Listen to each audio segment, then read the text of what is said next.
Quando João Batista viu Jesus no horizonte, ele disse: Eis o Cordeiro de Deus. O que ele quis dizer com isso? É o que vamos descobrir no vídeo de hoje. Olá, família, tudo bem com vocês? Esse já é o nosso quarto episódio sobre a revelação de Cristo. E eu tenho que confessar a você que tem sido incrível participar desses estudos e eu espero que você também esteja gostando. Deste modo, já aproveite, se inscreva no canal, ative o sininho para que você não perca os próximos episódios. E compartilhe com quem você ama, se você gostar. Para falarmos sobre a frase de João Batista, quando ele chama Jesus de o Cordeiro de Deus, nós precisamos voltar um pouco na história. Quando Deus criou o mundo e vimos que foi por meio de Cristo, um jardim foi criado para que Adão e Eva habitassem.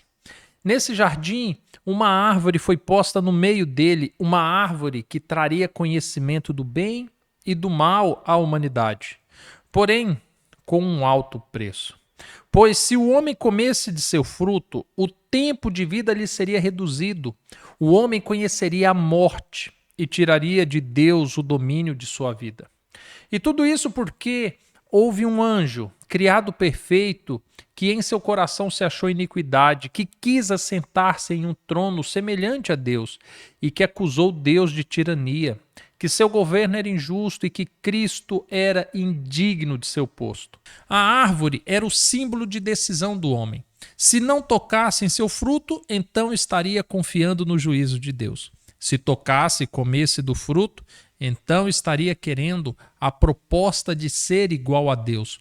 Como diz o texto em Gênesis: Então a serpente disse à mulher: Certamente não morrereis, porque Deus sabe que no dia em que dele comerdes se abrirão os vossos olhos e sereis como Deus, conhecendo o bem e o mal. Gênesis 3, versos 4 e 5.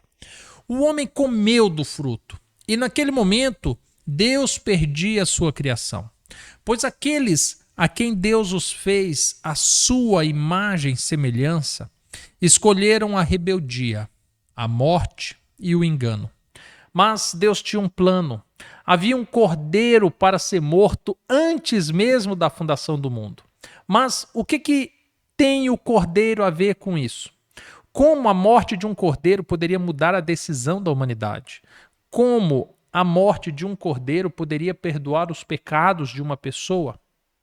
Logo após comerem do fruto, Adão e Eva perceberam que estavam nus. A palavra de Deus se cumpriu. Conheceram o mal, a vergonha e o medo foi descoberto. A nudez se apresentou como uma vulnerabilidade, uma fraqueza, uma vergonha. E logo buscaram recursos para resolverem esse problema. Folhas de figueira foi a solução. Cozeram as folhas e se cobriram. Com elas tentaram cobrir sua nudez, mas essa ideia não estava dando certo. As folhas trazem coceira, não permitem se modelarem ao corpo, perecem rapidamente e logo a nudez estaria exposta novamente. E para piorar a situação deles, chegou o entardecer e Jesus veio visitá-los na viração do dia e ao ouvirem a voz de Cristo, se esconderam. Jesus, a revelação do Deus invisível, chamou por eles e ao perceberem que estavam escondidos, questionou: Por que se esconderam? Tivemos medo, disse Adão. Medo era algo que eles não conheciam. Estar face a face com Cristo era um momento de alegria, de maior prazer em todo dia. Cristo era o Deus que os visitava, que conversava, sorriam juntos e nesse dia tiveram medo, vergonha e se esconderam. Na sua onisciência era sabido que a árvore havia sido tocada. Agora restava apenas a execução da sentença, a morte. Mas o que é morte? Assim como o medo e a vergonha, eles não sabiam o que era a morte. A morte é o fim da vida, o término do tempo que Deus concede a cada ser humano. É o retorno do fôlego de vida a Deus e do corpo para o pó da terra. Na morte não existe pensamento, não existe dor, não existe lembranças, não existe esperança, não existe frio nem calor. Tudo simplesmente acaba. Para seres criados, para serem eternos, a morte é algo incompreensível. E até mesmo para nós nos dias de hoje. Deus colocou a eternidade em nosso coração e não compreendemos como pode existir a morte. Alguns acreditam que ao morrer ainda existe vida por meio do espírito. Outros dizem que ao morrer o espírito vai ao céu, outros que vão ao inferno. Em todo caso, creem que a morte não encerra a vida. Não entendem. O ciclo da vida de um ser humano, destinado à morte, se tornou um castigo. A mulher teria dores no melhor momento da sua vida, no parto. Suas vontades seriam submetidas ao seu marido, que agora dominaria sobre ela. Para o homem, sofreria durante toda a sua vida para sobreviver. Suaria muito para obter o seu alimento. Espinhos e ervas daninhas nasceriam onde só havia frutos, grãos e cereais. E ainda tinha um outro problema: suas vestes. Naquele momento, Cristo apresentou a eles o bem, a misericórdia e a oportunidade de mudar os seus destinos. Mas haveria necessidade de confiar em suas vidas nele. O Cordeiro apareceu na história. Pele de cordeiro se transformou nas vestes do homem pecador. O sangue cobriu as suas vergonhas e a nudez. E naquele momento Deus ofereceu ao homem a oportunidade para a resolução de seus problemas. Adão e Eva, vestidos com a pele do cordeiro, foram expulsos do jardim. Uma terra deveria ser cultivada, plantada e colhida para que tivessem alimentos. Conheceram a dor da morte ao verem seu filho ser morto, por ser invejado pelo próprio irmão. Adão e Eva conheceram a dor que Deus sentiu ao verem Caim, seu filho, matarem Abel. Também seu filho, porque houve em seu coração o início da maldade. Assim como houve com Lúcifer, criado por Deus, que se levantou contra Cristo, seu filho, e o matou por uma iniquidade que surgiu em seu coração. O destino de Adão e Eva estava traçado. Conheceram a velhice, a dor, a tristeza, a morte, o mal. Mas Deus ofereceu a eles a sua misericórdia, uma oportunidade. Tudo poderia ser diferente, existia uma solução. Havia um cordeiro na história. Ao longo da história, no passado, o cordeiro cumpriu seu papel revelador. Quando chegou em um tempo determinado, Caim e Abel apresentaram ofertas ao Senhor. Caim apresentou o melhor de suas frutas, enquanto Abel apresentou um sacrifício de cordeiros. Deus se agradou desse sacrifício. Havia um simbolismo que Caim ainda não compreendia. Por causa do cordeiro sacrificado, Abel perdeu a sua vida. Foi perseguido pelo próprio irmão e morto por ele. Alguns anos depois, outro cordeiro aparece na história com outra grande revelação de Cristo. Deus havia pedido a Abraão que sacrificasse o seu filho a ele, como um sinal de fé e confiança em Deus. E disse: toma agora o teu filho, o teu único filho, Isaque, a quem amas, e vai-te à terra de Moriá, e oferece-o ali em holocausto sobre uma das montanhas que eu te direi. Gênesis 22, verso 2. Esse pedido de Deus era especial. Deus não tinha o interesse em fazer Abraão pecar matando o seu próprio filho. Muito menos era esse pedido sórdido da parte de Deus. Na verdade, quando Deus fez com Abraão uma aliança de que todas as nações seriam benditas por causa dele, é por causa dele viria a revelação de Jesus. Jesus seria da sua descendência, mas ainda demoraria muitos anos para que ele fosse revelado a toda a humanidade. Deste modo, no Monte Moriá, Deus revelou seu filho a Abraão de uma maneira incrível. O próprio Jesus deu testemunho disso quando ele afirmou: Abraão, vosso pai, exultou por ver o meu dia, e viu, e alegrou-se. João 8, verso 56. Quando Abraão chega no Monte Moriá, ele sentiu a dor de perder o seu único filho, de entregá-lo a sacrifício por seus pecados e seus erros. Eu imagino que Abraão, naquele momento, pensou nos seus erros no Egito, seus medos, a falta de confiança em Deus e no nascimento de Ismael. Era um homem pecador, tendo que pagar por seus pecados com o seu único filho, seu filho amado. Ao levantar o cutelo para o sacrifício, o anjo do Senhor bradou forte: Abraão, Abraão. E ele disse: Eis-me aqui. Então disse: Não estendas a tua mão sobre o moço, não lhes faça nada, porquanto agora sei que temes a Deus e não me negaste o teu filho, o teu único filho. Gênesis 22, versos 11 e 12. Quem livrou Isaque da morte foi o próprio Cristo naquele Monte Moriá. Ele se revelou a Abraão, fazendo ver o que Deus faria pela humanidade, que por amor não negaria o seu próprio filho. Ao olhar nos arbustos, havia um cordeiro para Abraão sacrificar, que representava Cristo, o cordeiro que foi morto no lugar de Isaque. Quase 400 anos depois, a descendência de Abraão é resgatada do Egito por meio de Moisés. Você conhece a história. Sob a ordem de Moisés e Arão, 9 pragas foram derramadas no Egito. E a 10ª e última seria muito especial. A advertência era simples: morreriam todos os primogênitos, animais e filhos que morassem no Egito, sejam egípcios, israelitas, estrangeiros, todos que estivessem no Egito naqueles dias perderiam seus primogênitos na 10ª praga. Uma sentença dura, o medo e a tristeza tomando conta de todos, pois o castigo seria iminente. Mas havia uma opção.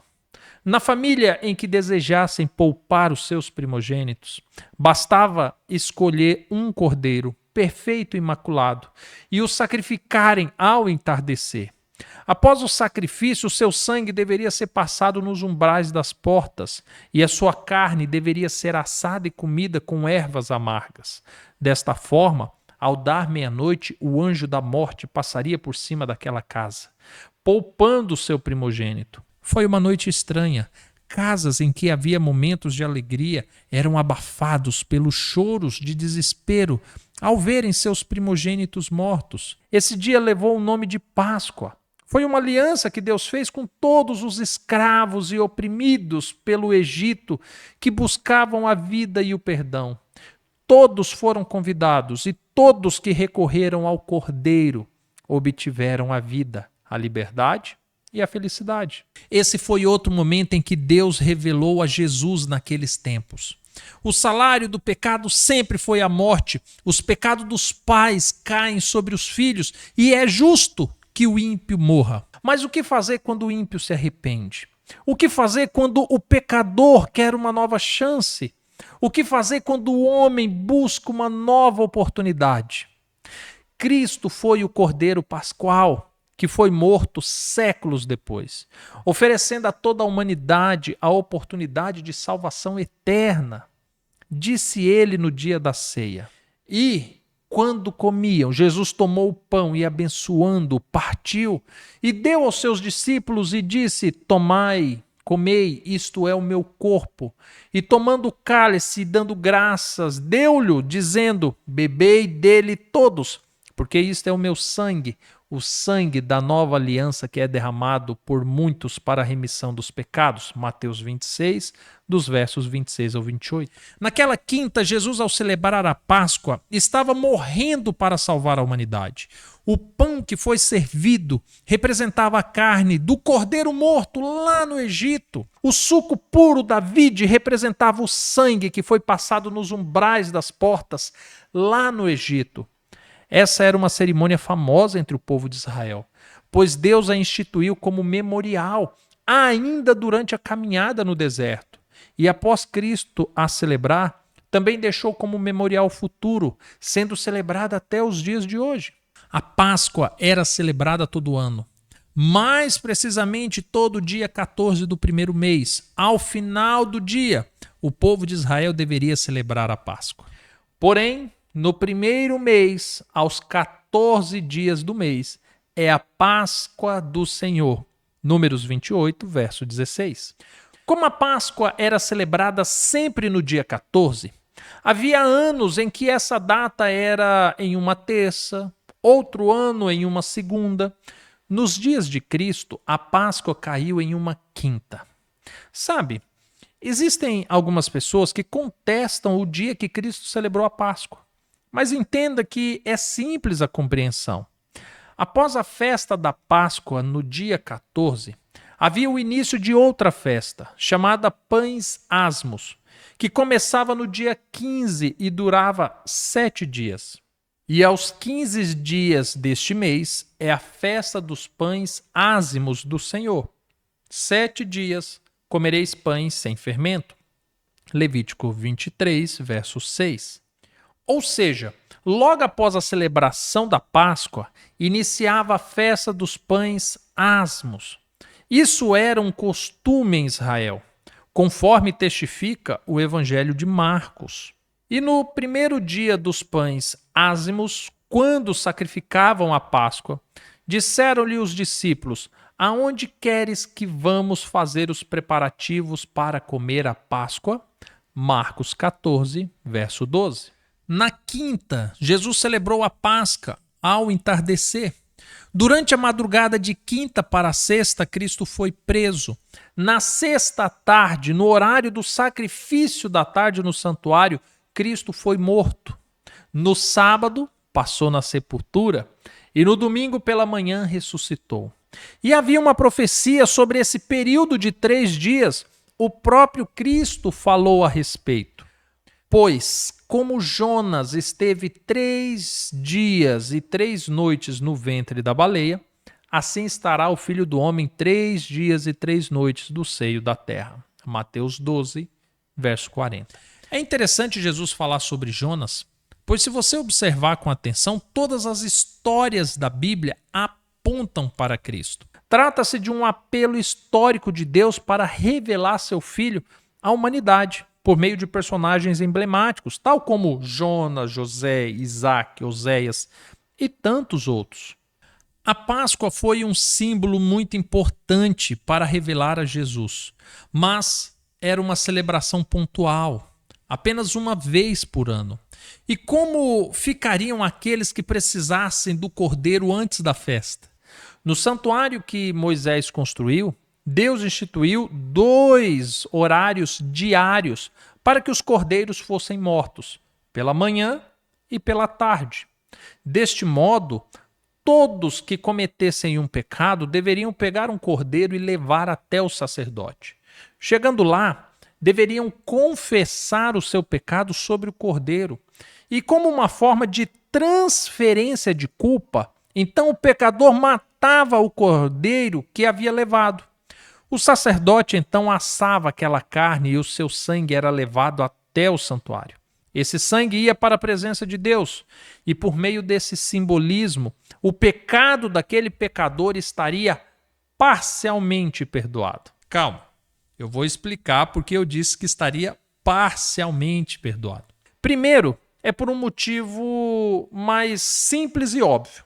O próprio Cristo representava esses cordeiros e deveria morrer de fato. Caso contrário, nenhum sacrifício anterior teria o seu valor diante de Deus. Segundo, aqueles pecados não haviam sumido. Eles estavam no sangue e esse sangue foi levado para dentro do santuário. E deste modo o santuário ficava imundo. Então, no 7º mês, a partir do 10º dia, ocorria a cerimônia de expiação. Era um evento especial que só uma pessoa poderia executá-la, apenas o sumo sacerdote. O sumo sacerdote era um levita separado apenas para essa celebração. Alguém que trabalhava apenas uma vez ao ano, e em alguns casos uma única vez durante a vida.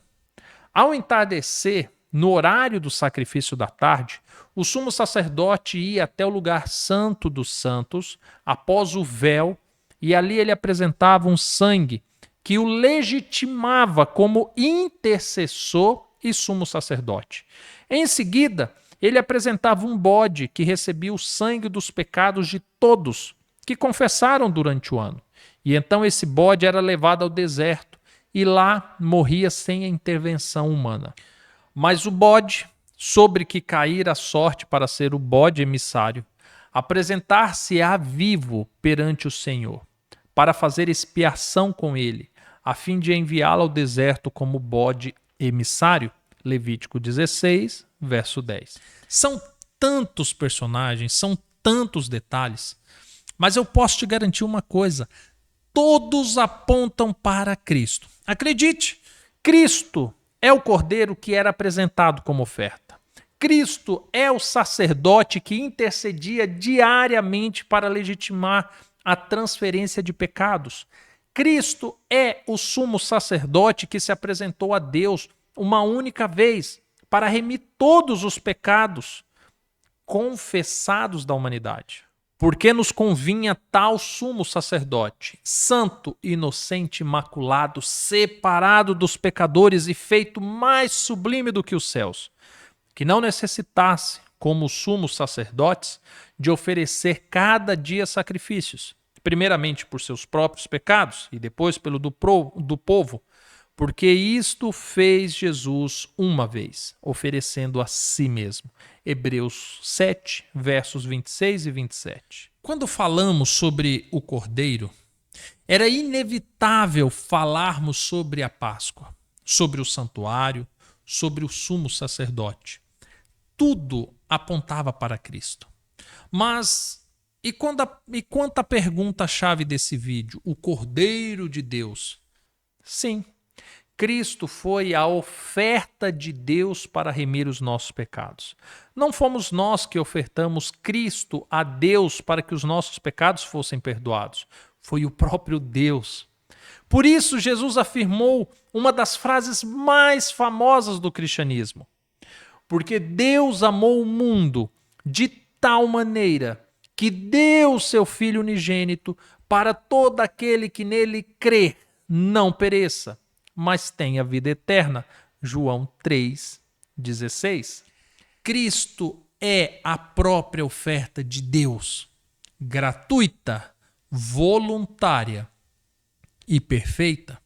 É o mais puro ato de amor que o ser humano é capaz de conhecer. Amanhã estudaremos sobre o que a Bíblia nos revela sobre Cristo após ele subir aos céus. Porque ele é chamado de Alfa e Ômega, o princípio e o fim.